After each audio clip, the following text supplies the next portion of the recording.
Hi, everyone. Thank you so much, first off, for your patience while I got our tech stuff set up. It's very good to be with you all today. Blessed be our God, forever and ever. Amen. Welcome, one and all, to our service of remembrance on Good Friday. This will be a short service of word and image. While we all know that we crave something to look at these days, I mean, these four walls are getting a little much. Today, we will look at something new and something old. We will turn our eyes to the cross. And we'll begin in reading of the reproaches. The reproaches is an ancient litany, traditionally said or sung on Good Friday, as people venerate or honor or meditate on the cross. The litany is a dialogue between God, sorrowing over the sins and destructiveness of the people, and a people asking God for mercy. For much of church history, the reproaches have been ugly, with anti-Semitic content blaming the Jewish people for the death of one of their own, Jesus. Today, we will read the words by Janet Morley. Her reworking recasts this prayer and invites all humanity into the contemplation of the violence we do against one another, creation, and our holy, grieving God.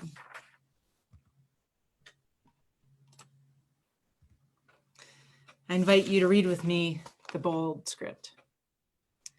Holy God, holy and strange, holy and intimate, have mercy on us. O my people, what have I done to you? How have I offended you? Answer me. I brooded over the abyss. With my words, I called forth creation, but you have brooded on destruction and manufactured the means of chaos. Oh, my people, what have I done to you? How have I offended you? Answer me.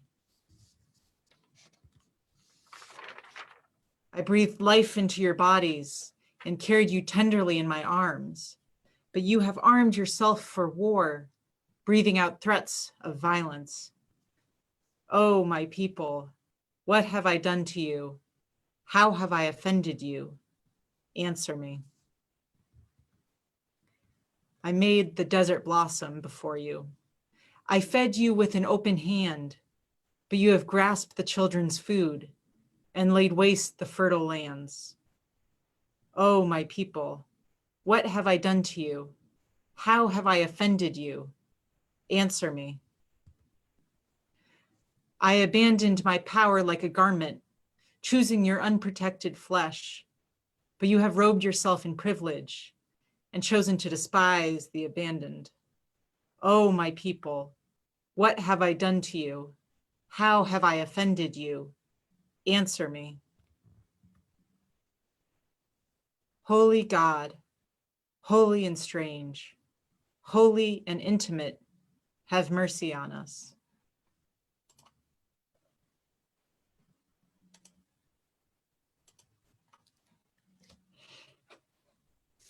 Now, when I was a child growing up in a suburb of Washington, D.C., we took great advantage of the Smithsonian museums. It was really nice that they were free, so you could afford to go for the attention span of a child. And whenever we'd go to the National Gallery, we would go see whatever it was my parents wanted to see. And then to keep me happy and engaged, we would go see what I called the Christmas paintings. Now, other people, they would call this the Italian Renaissance wing. But for me, I was there much more for the content and the stories depicted within those images than I was for the big names that everyone recognizes in our culture. I just loved these pictures of the lives of the saints and of the life of Jesus. And while obviously the images of the Nativity made a big impact, I was really here for any painting that struck my interest, that told any familiar story of my faith. I remember running around the room pointing at the stories that I recognized or pointing out the saints that I recognized. And art ever since then has played a huge role in my own understanding of faith. While some people are more wordy, more verbose, I've always been more of a visual person. And today's story that concludes Christ's Passion is an incredibly visual story. It's beautiful in a way, it's gory for sure. It's very humanizing of Jesus, and if nothing else, it is hard to look at. The old paintings of Jesus being mocked or falling with the cross or being crucified, they force us to confront what really happened that day. And it can be such a temptation to go right into the Easter message, to rush right into that empty tomb right along with the women. We quickly claim that we're an Easter people, but this also means that we're people who've seen what happened when state power brutalizes a man who comes in the name of peace and justice. Without Good Friday, there is no Easter. Without the betrayal we heard about last night by those nearest and dearest to Jesus, without the condemnation to crucify, without the road to Golgotha, there can be no opening up of possibility. As I share with you today the story of Good Friday from the morning with Pontius Pilate up until Jesus's death and burial, I'll also be sharing with you a number of images. And they don't represent by any means the whole story. They are of a very specific context. They're all, for one, Italian, from a limited amount of time, from the 600s to the 1500s. And so they reflect the artistic merits and the values of that culture, of that very specific time and place. But I hope they give us some entry into the story, some way of seeing it, of really seeing it and imagining what it must have been like to be there. Now, one way of entering into this story is to look at Jesus, at the feelings on his face, at the movement of his body, or of those other sort of main characters we might encounter. But I think it's also really interesting to look at the faces of those surrounding him, of the crowds. What must they have been feeling? What must they have been thinking? And how were their lives impacted by coming this close to God? These are questions we can ask of anyone in those pictures, but they're also questions that we can ask ourselves.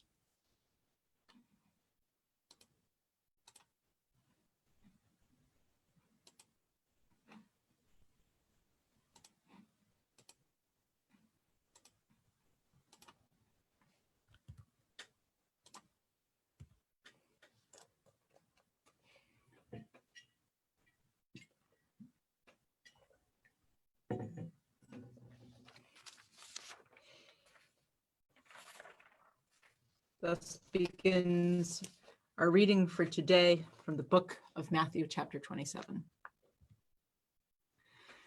Early the next morning, all the chief priests and the elders of the people made their plans about how to have Jesus executed. So they bound him, and they led him away, and they handed him over to Pontius Pilate, the governor. Meanwhile, Jesus stood before the governor, and the governor asked him, "Are you the king of the Jews?" "You have said so," Jesus replied. When he was accused by the chief priests and by the elders, he gave no answer. Then Pilate asked him, "Don't you hear the testimony that they are bringing against you?" But Jesus made no reply, not even a single charge, to the great amazement of the governor. Now it was the governor's custom at the festival to release a prisoner chosen by the crowd. At the time, they had a well-known prisoner whose name was Barabbas. So when the crowd had gathered, Pilate asked them, "Which one do you want me to release to you, Barabbas or Jesus, who is called the Messiah?" For he knew it was out of self-interest that they had handed Jesus over to him. While Pilate was sitting on the judge's seat, his wife sent him this message: "Don't have anything to do with that innocent man, for I have suffered a great deal today in a dream because of him." But the chief priests and the elders persuaded the crowd to ask for Barabbas and to have Jesus executed. "Which of the two do you want me to release to you?" asked the governor. "Barabbas," they answered. "What then shall I do with Jesus who is called the Messiah?" Pilate asked. They all answered, "Crucify him." "Why? What crime has he committed?" asked Pilate. And they shouted all the louder, "Crucify him! Crucify him!" When Pilate saw that it was getting nowhere and that instead an uproar was starting, he took water and he washed his hands in front of the crowd. "I am innocent of this man's blood," he said. "It is your responsibility." All the people answered, "We want him crucified." He then released Barabbas to them, but he had Jesus flogged and handed him over to be crucified.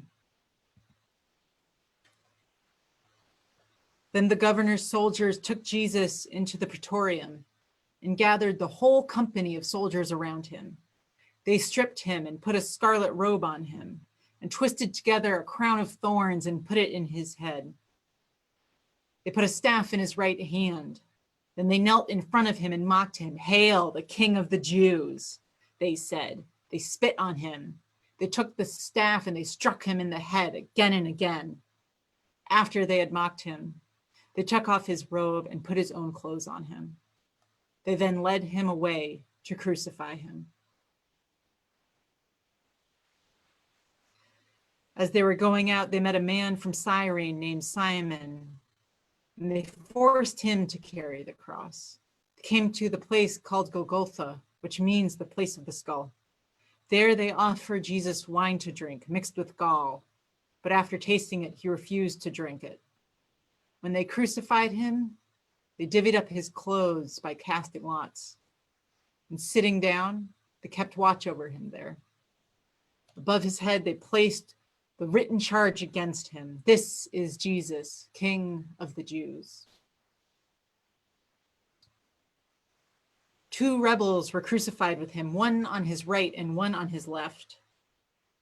Those who passed by hurled insults at him, shaking their heads and saying, "You who are going to destroy the temple and build it in 3 days, save yourself. Come down from that cross if you are the Son of God." In the same way, the chief priests and teachers of the law and the elders mocked him. "He saved others," they said, "but he can't save himself. He's the King of Israel. Let him come down now from that cross and we'll believe him. He trusts in God. Let God rescue him now if he wants him, for he said, 'I am the Son of God.'" In the same way, the rebels who were crucified with him also heaped insults on him. From noon until 3 in the afternoon, darkness came over all the land. About 3 in the afternoon, Jesus cried out in a loud voice, "Eli, Eli, lema sabachthani," which means, my God, why have you forsaken me?" And some of those standings there heard this. They said, "He's calling Elijah." Immediately, one of them ran down and got the sponge. He filled it with wine vinegar, put it on a staff, and offered it to Jesus to drink. The rest said, "Now leave him alone. Let's see if Elijah comes to save him." And when Jesus cried out again in a loud voice, he gave up his spirit.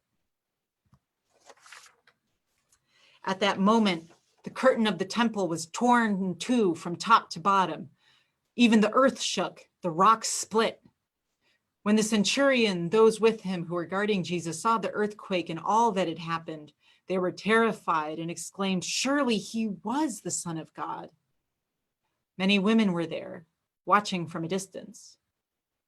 They had followed Jesus from Galilee to care for his needs. Among them were Mary Magdalene, Mary, the mother of James, and Joseph, the mother of Zebedee's sons. As evening approached, there came a rich man from Arimathea named Joseph, who had himself become a disciple of Jesus. Going to Pilate, he asked for Jesus' body, and Pilate ordered that it be given to him. Joseph took the body, wrapped it in a clean linen cloth, and placed it in his own new tomb that he had cut from the rock. He rolled a big stone in front of the entrance of the tomb and went away. Mary Magdalene and the other Mary were sitting there opposite the tomb. So ends our reading for today.